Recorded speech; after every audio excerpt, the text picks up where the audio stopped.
भक्तजनों, जेठ मास का अमावस्या भी है और वट सावित्री का व्रत भी है। आज मैं सभी सुहागिनों को शुभकामना करती हूँ। सभी सुहागिनों सौभाग्यवती रहो। जेठ माह के कृष्णा पक्ष की अमावस्या को वट सावित्री व्रत माना जाता है। इसमें सत्यावन सावित्री और यमराज की पूजा की जाती है। यह व्रत रखने वाली महिलाओं का सुहाग अटल रहता है। ऐसी मान्यता है कि सावित्री ने इसी व्रत के प्रभाव से अपने मृत्यु पति सत्यावन को धर्मराज से भी जीत लिया था। इस व्रत के 3 दिन पूर्व एक लकड़ी के पाट पर लाल कपड़ा बिछाकर प्रतीक रूप में शुद्ध मिट्टी से सावित्री सत्यावन और भैंसे पर सवार यमराज की प्रतिमा बनाकर स्थापित करे। व्रत के दिन प्रातः काल वट वृक्ष की एक डाल लाकर किसी मिट्टी के गमले में लगाए और पूजन जल चंदन रोली अक्षत पुष्पा फूल धूप दीप आदि से करने के उपरांत सती सावित्री नाम और यम धर्मराज नाम मंत्र का जप एक माला करे। फिर कच्चे सूता यह मोली को वृक्ष की डाली में बांधे 7 फेरे लेकर सावित्री सत्यवान का कथा कहे। राजा अश्वपति के पुत्री सावित्री ने धूमसेन के पुत्र सत्यावन की कीर्ति सुनकर उन्हें पति के रूप में चुना। यह बात जब देव ऋषि नारद को गाता हुई तो वो राजा अश्वपति से बोले, राजन, सत्यावन की 1 बरस के बाद मृत्यु हो जाएगी। नारद मुनि की बात से अश्वपति विचलित हो उठे। उन्होंने अपनी पुत्री सावित्री को समझाया, ऐसे अल्पाहु व्याकृत के साथ विवाह करना उचित नहीं है, इसलिए कोई दूसरा वर चुन लो। लेकिन सावित्री ने इनकार कर दिया। सावित्री का विवाह सत्यावन से हो गया। सावित्री ने नारद जी से सत्यावन की मृत्यु का समय मालूम कर लिया। जब पति की मृत्यु का दिन नजदीक आ गया तब सावित्री ने 3 दिन पूर्व से ही उपवास शुरू कर दिया।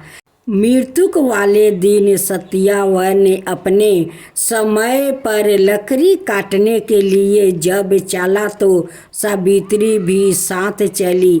जंगल में पहुँच कर लकड़ी काटते समय सत्यावन की मृत्यु हो गई। सावित्री ने उसी समय दक्षिण से भैंस पर यमराज को आते देखा। धर्मराज जब सत्यावन के प्राण लेकर चले तो सावित्री भी उनके पीछे चल दी। पहले तो यमराज ने उसे देवी विधान सुनाया, पर उसकी निष्ठा देखकर वर मांगने को कहा। सावित्री बोली, मेरे सास ससुर ने नेत्रहीन है, आप उन्हें रोशनी प्रदान करें। यमराज ने कहा, ऐसा ही होगा, अब लौट जाओ। लेकिन सावित्री नहीं लौटी। यह देख यमराज ने फिर वर मांगने को कहा। सावित्री बोली, मेरे ससुर का राज्य छिन गया है, उन्हें फिर मिल जाए। यमराज ने यह वरदान भी दिया, पर सावित्री ने पीछा नहीं छोड़ा। अंत में यमराज ने उसे पुत्र होने का वरदान दिया। इस पर सावित्री ने कहा कि बिना पति के पुत्र कैसे संभव है। अंत यमराज को सत्यवान को जीवन दान देना पड़ा। भक्तजनों, आज आप सुने जेठ माहे की वट सावित्री व्रत कथा। भरदा देश के एक राजा थे जिनका नाम अश्वपति था। भरदा देश के राजा अश्वपति के कोई संतान नहीं थी। उन्होंने संतान की प्राप्ति के लिए मंत्रोच्चारण के साथ प्रतिदिन 1,00,000 आहुतियाँ दिया। 18 वर्ष तक यह अनुष्ठान जारी रहा। इसके बाद सावित्री देवी ने प्रकट होकर वर दिया कि राजन, तुझे एक तेजस्वी कन्या पैदा होगी। सावित्री देवी की कृपा से जन्म लेने के कारण से कन्या का नाम सावित्री रखा गया। कन्या बड़ी होकर बेहद रूपवान हुई। योग वर न मिलने की वजह से सावित्री के पिता बहुत दुखी थे। उन्होंने कन्या को कहा, सावित्री, अपने लिए वर ढूंढ लो। सावित्री अपने 2-4 नौकरों के साथ वर ढूंढने निकल गई। जाकर सावित्री तपोवन में भटकने लगी। वहाँ सल्वे देश के राजा धूमसतन रहते थे, क्योंकि उनका राज्य किसी ने छीन लिया था। उनके पुत्र सत्यवान को देखकर सावित्री ने पति के रूप में उनका वरण किया। ऋषि राज नारद को जब यह बात पता चली तो वो राजा अश्वपति के पास पहुँचे और कहा कि हे राजन, यह क्या कर रहे हो? आप सत्यवान गुणवान है, धर्मात्मा है और बलवान भी है, पर उसकी आयु बहुत कम है। वो अल्पाहु 1 बरस के बाद ही उसकी मृत्यु हो जाएगी। ऋषि राज नारद की बात सुनकर राजा अश्वपति घोर चिंता में डूब गए।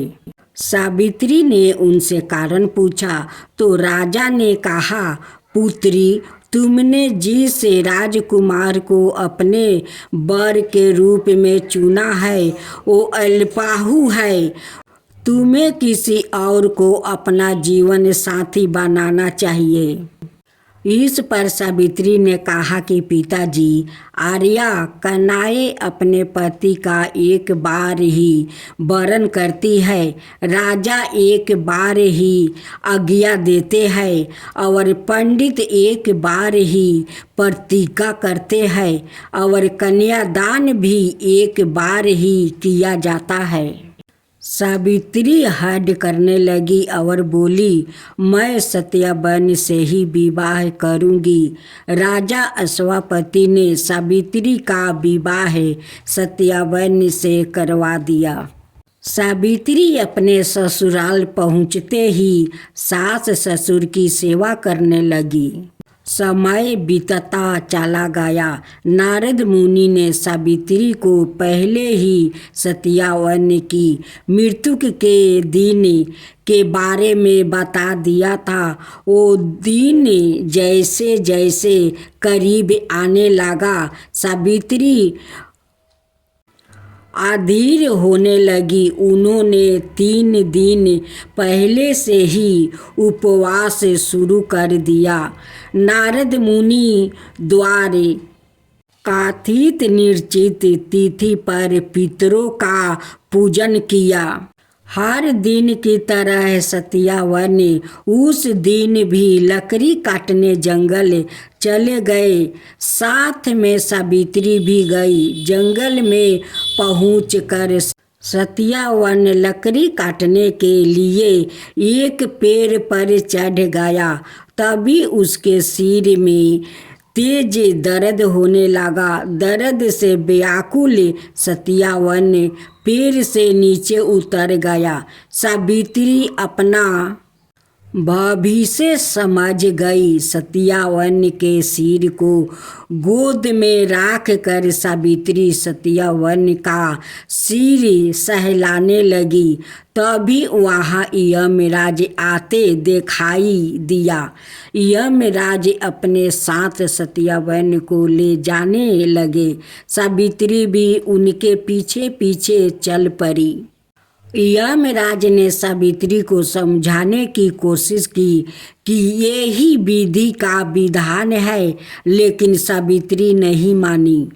सावित्री की निष्ठा और पति परायणता को देखकर यमराज ने सावित्री से कहा कि हे देवी, तुम धन्य हो, तुम मुझसे कोई भी वरदान मांगो।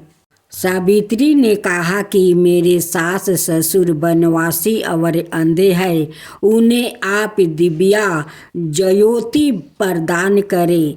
यमराज ने कहा ऐसा ही होगा, जाओ अब लौट जाओ। लेकिन सावित्री अपने पति सत्यावन के पीछे पीछे चलती रही। यमराज ने कहा देवी, तुम वापस जाओ। सावित्री ने कहा भगवान, मुझे अपने पति देव के पीछे पीछे चलने में कोई परेशानी नहीं है। अब दूसरा। सावित्री बोली हमारे ससुर का राज्य छीन गया है, उसे पुनः वापस दिला दीजिए। यमराज ने सावित्री को यह वरदान भी दे दिया और कहा अब तुम लौट जाओ। लेकिन सावित्री पीछे पीछे चलती रही। यमराज ने सावित्री को तीसरा वरदान मांगने को कहा। इस पर सावित्री ने 100 संतानों और सौभाग्य का वरदान मांगी। यमराज ने इसका वरदान भी सावित्री को दे दिया। सावित्री ने यमराज से कहा कि प्रभु, मैं एक पतिव्रता पत्नी हूँ और आपने मुझे पुत्र पति होने का आशीर्वाद दिया है। यह सुनकर यमराज को सत्यावन के प्राण छोड़ने पड़े। यमराज अंत ध्यान हो गए और सावित्री उसी बट वृक्ष के पास आ गई जहाँ उसके पति का मृत्यु शरीर पड़ा था। सत्यावन जीवित हो गया और दोनों खुशी खुशी अपने राज्य की ओर चल पड़े। दोनों जब घर पहुँचे तो देखा कि माता पिता को दिव्या ज्योति प्राप्ति हो गई है। इस प्रकार सावित्री सत्यावन चिरकाल तक राज्य सुख भोगते रहे। अतः पतिव्रता सावित्री के अनुरूप ही प्रथम अपने सास ससुर का उचित पूजन करने के साथ ही अन्याय विधियों को प्रारंभ कर दिया। बट सावित्री व्रत करने और इस कथा को सुनने से उपवासक के वैवाहिक जीवन या जीवन साथी की आहु पर किसी प्रकार का कोई संकट आए भी तो वो टल जाता है। सब सुहागिनों मिलकर एक साथ बोलो, सावित्री माता की जय हो, सावित्री माता की जय हो। लेते हैं। जबकि महाराष्ट्र, गुजरात और दक्षिणी भारतीय राज्य में विवाहित महिलाएं उत्तर भारतीयों की तुलना में 15 दिन बाद अर्थात जेठ शुक्ला पूर्णिमा को सामान्य रीति से बट सावित्री व्रत बट पूर्णिमा के नाम से मानती है। सावित्री व्रत कथा के अनुसार बट वृक्ष के नीचे ही उनके सास ससुर को दिव्या ज्योति छीना हुआ राज्य और वही उसके मृत्यु के पति के शरीर में प्राण वापस आए थे। पुराणों के अनुसार वट वृक्ष में ब्रह्मा, विष्णु व महेश तीनों का वास है। इसके नीचे बैठकर पूजन, व्रत, गाथा आदि सुनने से मनोकामना पूरी होती है। भगवान बुद्ध को इसी वृक्ष के नीचे ज्ञान प्राप्ति हुआ था। अत वट वृक्ष को ज्ञान निवारण भी शीघ्राहु का पूरक माना गया है। सावित्री को भारतीय संस्कृति में आदर्श नर्तकी, सौभाग्य, पतिव्रता के लिए ऐतिहासिक चित्रा माना जाता है। सावित्री का अर्थ वेद माता, गायत्री और सरस्वती भी होती है। वट वृक्ष का पूजन और सावित्री सत्यावन की गाथा का स्मरण करने के विधान के कारण ही यह व्रत वट सावित्री के नाम से प्रसिद्ध हुआ है। महिलाएं व्रत पूजन कर गाथा कर्म के साथ साथ वट वृक्ष के आसपास सूते का धागे परिक्रमा के दौरान लपेटती है, जिसे रक्षा कहा जाता है। साथ ही पूजन के बाद अपने पति को रोली और अक्षत लगाकर चरण स्पर्श कर प्रसाद मिष्टान वितरित करती है। अंत पतिव्रता सावित्री के अनुरूप ही अपने सास ससुर का उचित पूजन अवश्य करे।